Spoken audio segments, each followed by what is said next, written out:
Welcome, everybody. The NFL season is over, which means it's time to look forward to the 2023 NFL offseason, and that includes mock drafts. Today, we're going to be going through a Carolina Panthers 2023 NFL mock draft.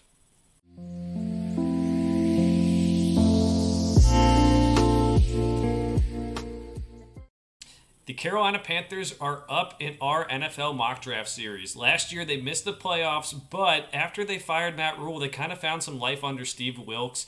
We'll see what they can do moving forward. They have some needs on offense, particularly, but they have some good draft capital here at pick number 9 overall, and we'll see what they can do here.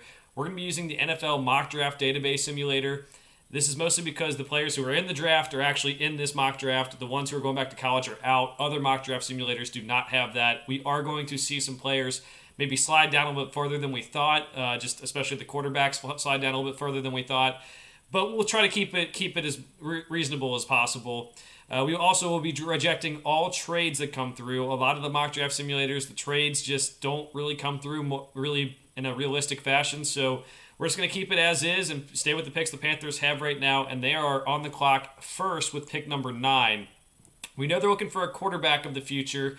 That's something they're going to be looking for in this draft class. And what do you know? C.J. Stroud falls to them. Somewhat reasonable that could happen. Maybe Bryce Young goes, and maybe Will Levis goes in the first 5 picks or so. C.J. Stroud falls. He doesn't have the ability to create for himself, but he can really put the ball right on the money.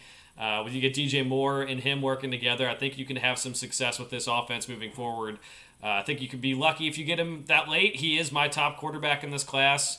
I do think him and Bryce Young are in a similar tier. I think it's a matter of preference. Other people can disagree, but I think his accuracy is what sets him apart for me. I think Stroud could be successful, especially because the Panthers do have DJ Moore helping him out, at least early in his career. They will need to get him more weapons, though, so we're going to go with pick number 39 here. Let's see what they got at the top of the board. I think this is a place where you'd want to get maybe a tight end for C.J. Stroud, someone he can rely on. We're going to go Darnell Washington. He's a bigger guy. He can help the offensive line, too, because he's a pretty good blocker. But what he can do is, I think, be a good target, a good safety blanket for C.J. Stroud. They already have DJ Moore. They might need to get a wide receiver here later in the draft. But I think he's a guy, if you get him at pick 39, just an athletic freak at 6'7", 275. I think you have to take that chance on Darnell Washington if that's how the board sits. All right, pick number 61 is up now. There are, again, some offensive positions you might need, but the edge rusher is also good. You have Brian Burns. I'm not really sure what you have across the room that really is shown to be proven edge rusher. You have some options here, too. I think I'm going to go with Andre Carter II out of Army. He had a really good 2021 season. He has the prototypical size for a pass rusher. And I think in the third round there, you get a chance to come in and see if he can kind of make an impact. They've taken other guys in the past, maybe make them push for a better start next season. We'll see what he can do. We're on to pick number 93 here.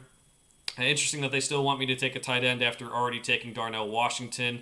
I do think the interior of the offensive line could use some help. The running back room could use some help, maybe too. Chuba Hubbard and Deontay Foreman filled in at running back after Christian McCaffrey was traded.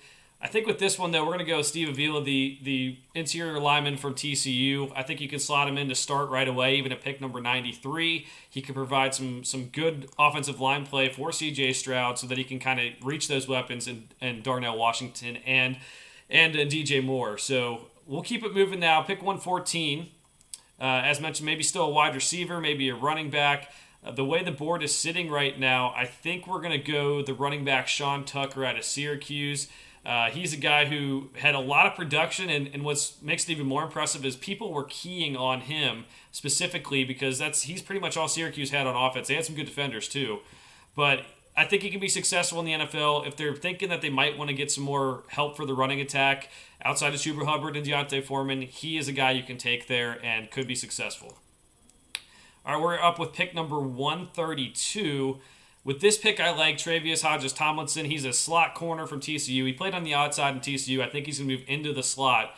And with Carolina, you have J.C. Horn, you have Dante Jackson. Put Hodges-Tomlinson in the slot, and I think your secondary could be much improved next season. Pick 147 is their last pick. So there's a lot of picks after this that they're just not going to be able to make. I'm a little bit upset we didn't get a wide receiver to help the C.J. Stroud progression. We can maybe get someone here. I don't know what the chances are someone this late in the draft works out. It does happen from time to time. There's some other good guys that you could take value-wise. Mike Morris, Carl Brooks up here. But I think we'll go Trey Palmer. He played at LSU, then transferred to Nebraska. A guy who I think maybe didn't put it all together in college, but maybe could do so at the pro level, especially if you put him in a good situation.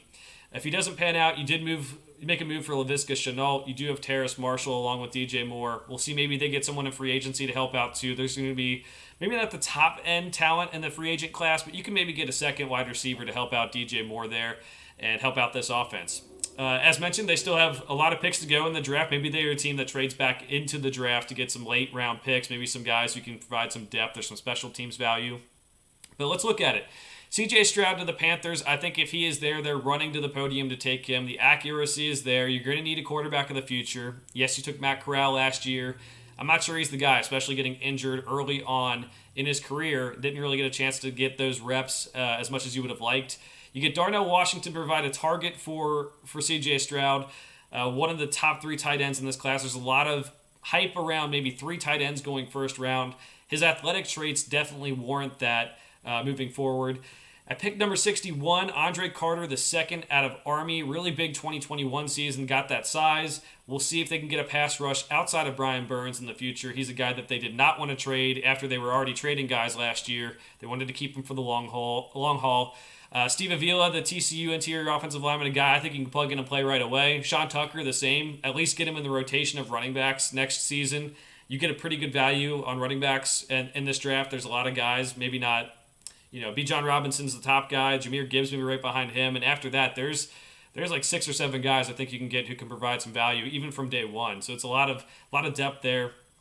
Hodges Tomlinson to play the slot, and Trey Palmer, take a flyer on him, see if he can maybe put it all together in the NFL, maybe play special teams for you. But overall, I really like this draft class from top to bottom for the Panthers. I think you have at least a little bit of hope moving forward, as you have a young defense who has shown some potential over the past couple of years.